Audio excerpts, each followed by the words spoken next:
Well, hello everybody. Welcome back to Backstage Bimbo TV. It's me again, Allison Rouse, your most notorious groupie, and author of We've Got Tonight, The Life and Times of Notorious Groupie. Me.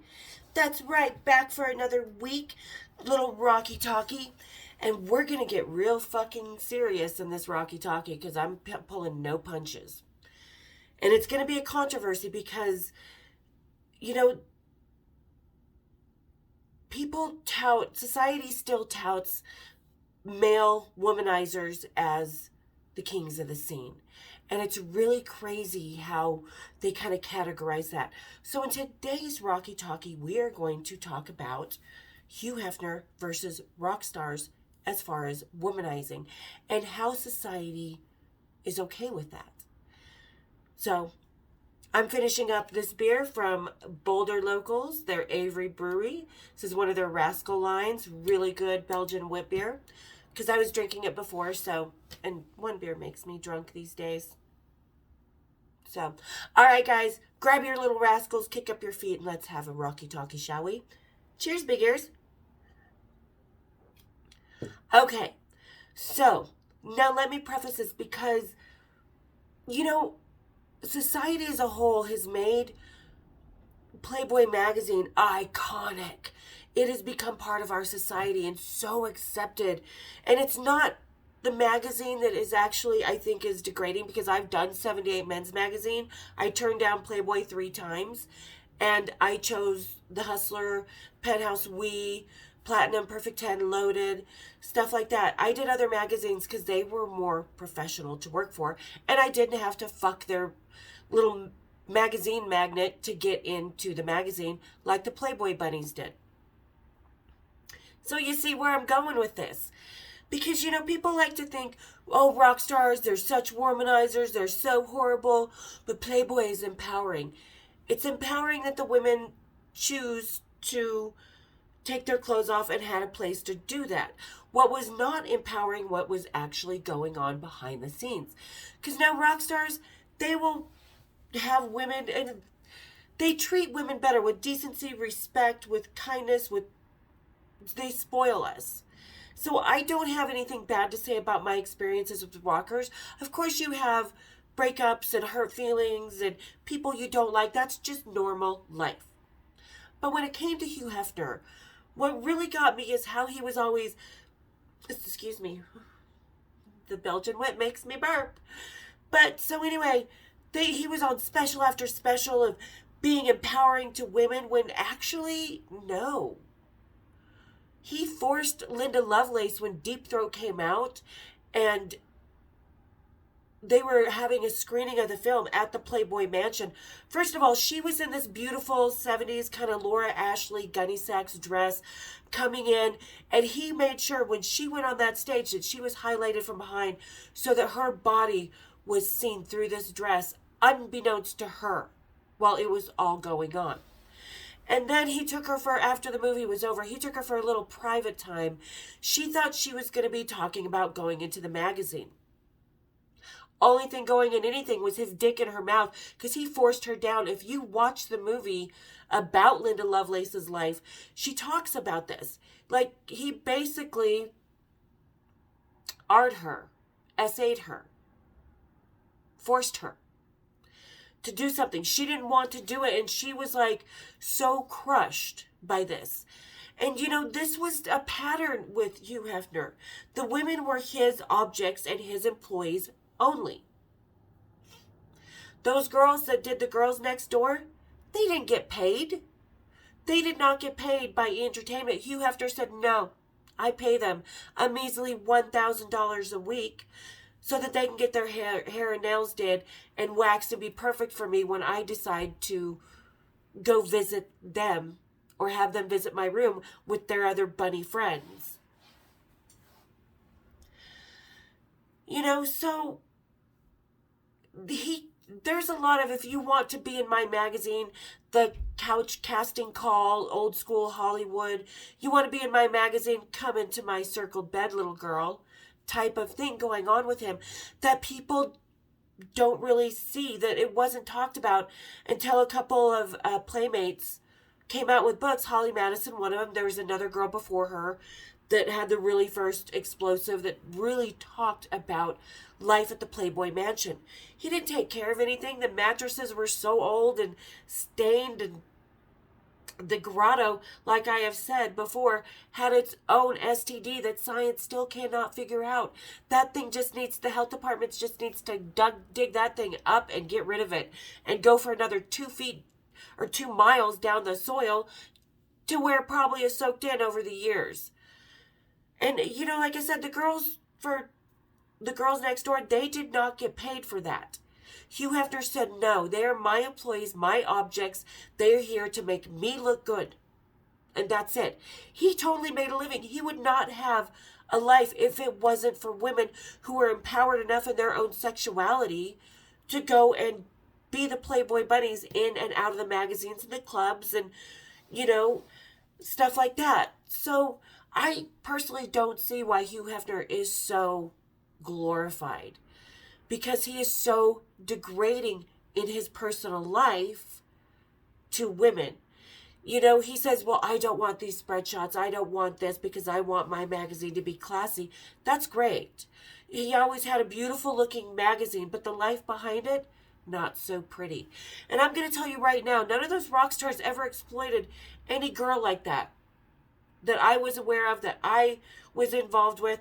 Like I said, rock stars to us were very protective of us. Would not even let us walk curbside.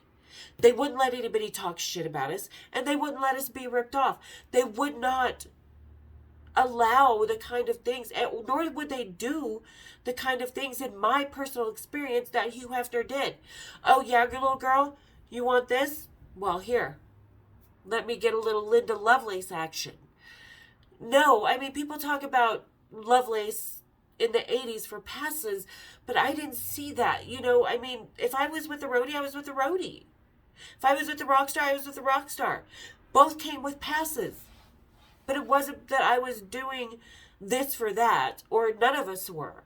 We were just being empowered women, enjoying a couple days with someone that we were having a good time with.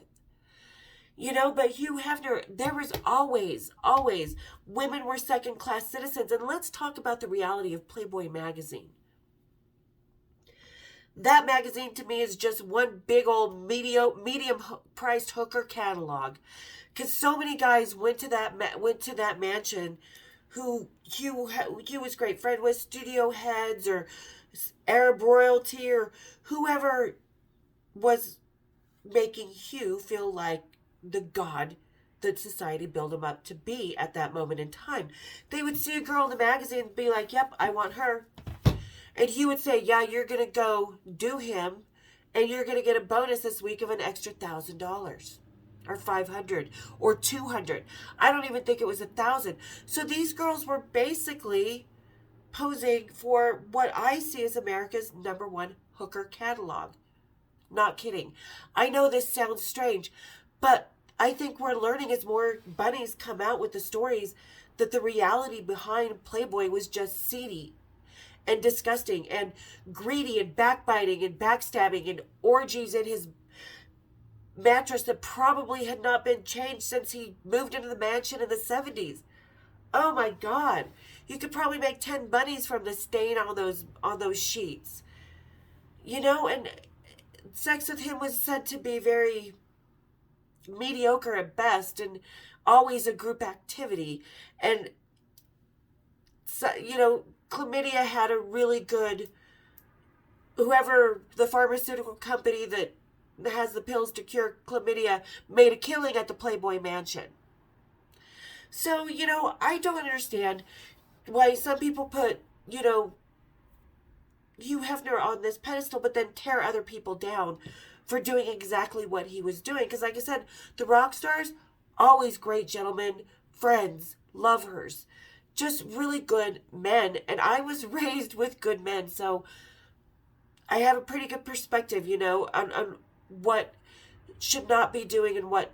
Because I'm going to tell you right now, 78 men's magazines, Larry Flint, Jimmy Flint, none of them asked me to sleep with them to get in the magazine. Nope, not a single time. Bob Guccione? Nope, not once.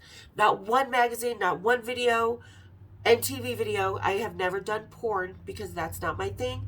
Sex is only for my personal life, which is another thing. You know, I've been to the Playboy Mansion on a couple parties, and you just looked at like, oh, you're here to fuck a rich man and get a couple diamond necklaces. As we've seen, you know, there's at least one or two Playboy bunnies involved in murder and greed and trying to sell diamonds that were stolen, that were supposed to be seized by the IRS and stuff. This is what lies behind Playboy. What lies behind rock and roll and being a groupie?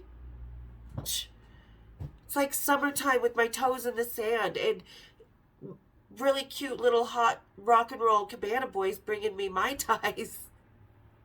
It was for me not that type of world. And I know that there have been rockers that have done stuff like that, but not a single one that I knew. Like I said, we were always very protected. At home, on the road, wherever we were with these guys, we were respected, protected, and heard.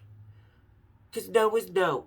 And in the Playboy Mansion, no was not no, apparently. So, there you guys go. There's my take on Hugh Hefner and his womanizing ways and why I don't like Playboy. The magazine itself was beautifully done and was innovative, but the life behind it is just disgusting, greedy, gross. And that's not just Hugh Hefner. It's some of the women going in there because they're going in there thinking that they're going to be the next Pamela Anderson or Anna Nicole Smith or Barbie Benton or whatever. You know, not many women who pose for Playboy go on to bigger careers. Oh, everybody say hi to Suki. Say hi, kitty. Hello, love chicken. There's my kitten. So, like I said, a lot of girls go into Playboy to meet a rich man, to try and be the most famous Playboy actress yet, to try and get a leg up. So again, like I said, in my LA groupies versus the rest of the world groupies, LA is a very, I'm going to get my leg up. And what lies behind that is always seedy, disgusting, gross kind of crap. And Hugh Hefner is definitely an example of that disgusting, gross. Society allowed these essays. The women stayed quiet because this was just normal in Los Angeles, which it's not normal. Playboy behind the scenes is a disgusting hole. And that grotto, oh, fuck no. I could see some kind of green slime in the steam coming up off it. Nope, I left after an hour. I was so disgusted. So there you guys go. There's my take on the life behind Playboy. Compared to how it is being a groupie. Not a comparison at all, because groupies have nothing to gain from being a groupie at all. Because society splits the Playboy from, they exalt the Playboy and degrade the groupie. So there you guys go. All right.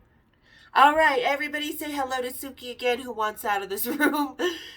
Don't forget to hit the like button, hit the bells, hit subscribe for those of you guys who are just haunting me. And thank you especially to everybody who is actually watching the videos and subscribing. You guys rock. I love you guys. All right, we'll see you on Sunday for some cocktails, rocktails. Cheers, big ears.